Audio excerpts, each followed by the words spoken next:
Institut Lembaga Pemberdayaan dan Penelitian. Silakan buat tempat. Assalamualaikum warahmatullahi wabarakatuh. Terima kasih kepada teman-teman wartawan. Kedua, lalu kemenangan George Bush. Yang kedua atas si Senator John Kerry yang sekarang Menlu. Lalu yang terakhir Obama tahun 2008. Kebetulan kalau meliput itu memang saya tinggal di sana sekurang-kurangnya 3 minggu. Pada saat-saat menentukan biasanya bulan November. Nah, dia itu liberal, dia itu yang memenangkan Clinton. Kemudian dia memenangkan George Howard di Australia, di Jepang. Sementara istrinya Mary Madeline itu Republik. Dia konsumen surveyor kita menurut saya. Yang pertama, mereka kurang mendalami ideologi politik dalam kesejarahan partai di Indonesia. Makanya kalau kita melihat kan, kok masih ada sih pakai Islam? Ya ada yang, ya kalau sekarang tadi ya karakter. Kalau tingkat pendidikannya kelas 2 SMP, kita bisa kaitkan bahwa tingkat income-nya juga kira-kira bakal dengan itu ya.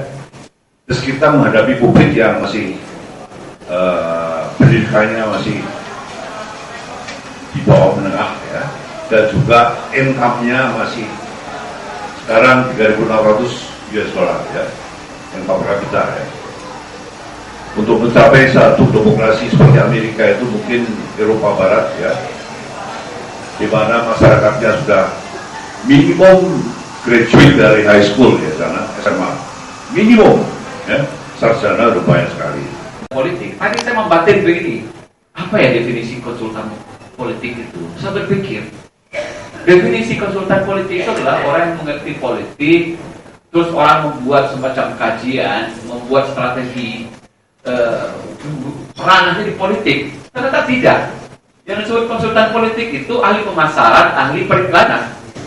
Ya kan? Kenyataannya begitu sekarang. Sekarang siapa yang paling tinggi ratingnya?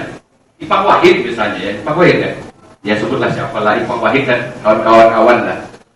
Jadi ya itu sekarang cari-cari orang. Jadi orang periklanan, orang marketing kan.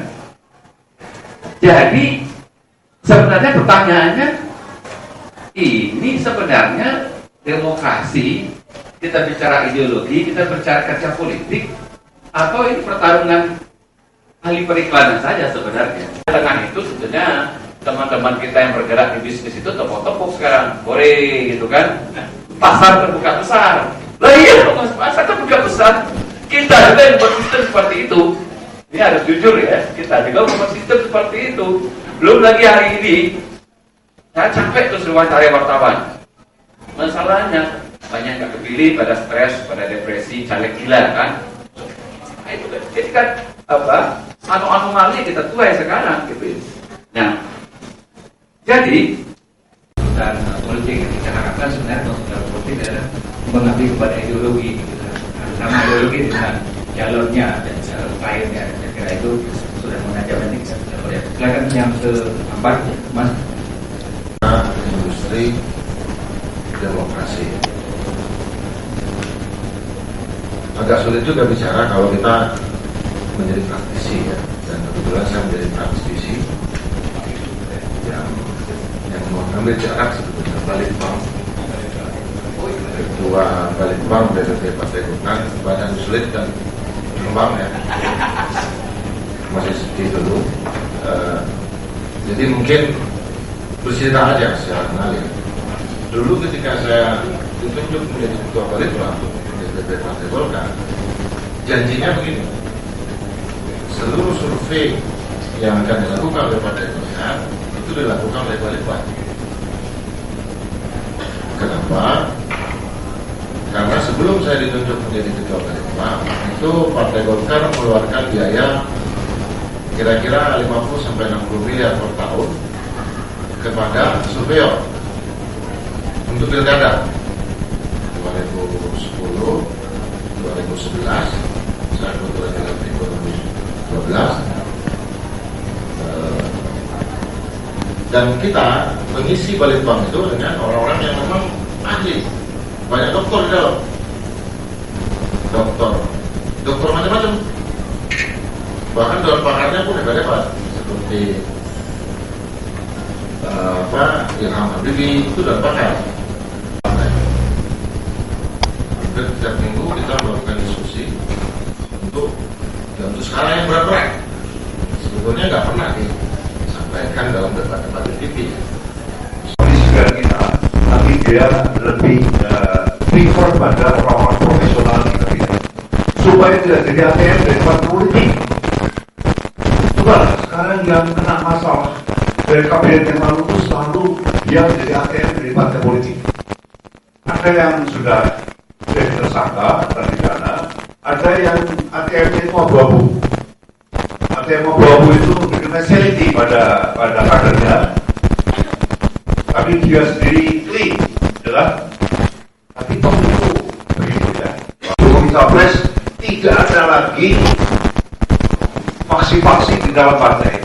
Kalau ada suara-suara lain itu suara-suara yang maaf ya, suara-suara yang tidak based on political condition di partai PDI Perjuangan. Salah satu mungkin plus kita, kalau ketua umum sudah memutuskan, itu tidak ada yang berbeda pendapat dengan beliau. Jokowi Capres itu nanti kita akan merupakan keputusan yang final and binding, MK ya. Ya, tidak ada yang berbeda. Kalau ada buruh mengatakan begitu ya silakan aja ya, tapi dia tidak ada kaumnya di partai. Saya kira belum ketua kemenangan di tangan ketua komisi, ketua undangan negasi. Berarti bukan hibuan. Di ketua komisi ya. Pak Dato, soal pembicaraan cawapres ini dalam waktu dekat ini karena memikirkan apa lagi? Apakah memang masih menilai beberapa? Ya, mengerucut beberapa nama ya, tapi saya harapkan dalam minggu dekat, dalam hari-hari ke depan ini sudah akan dideklarasi. Beberapa nama itu? Ada berapa, Pak? Ya, sudah beredar di Anda tahu lah ya. Ada. Ya, nomor 1, 2, 3 itu sudah. JK, Mahfud sama Reza tapi Jawa dan sebagainya banyak sekali yang dipertimbangkan ya. Oke. Militer sipil lah. Itu tidak ada dikotomi militer sipil ya. Golkar bahasanya ya kandidat, ya kita cuma kandidatnya makanya bahasa Golkar itu kan bahasa yang kalau laki-laki kita kan kalau perempuan kita karena nggak mau kita yang mau bawa calon itu 19 nanti orang marah kalau orang marah jadi ada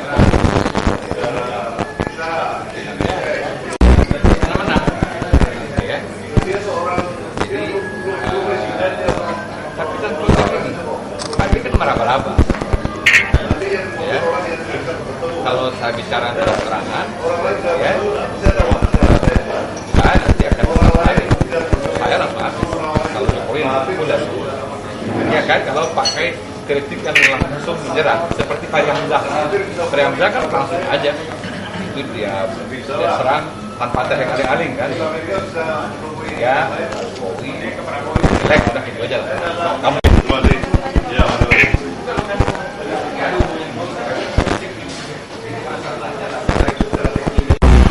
kadang-kadang mereka jadi mesin di ATM-nya partai politik dulu lah.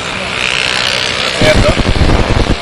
Kadang-kadang dia terlibat, kadang-kadang dia terlibat, tapi facilitating, betul nggak? Bukan facilitating. Ya. Ini yang apa itu?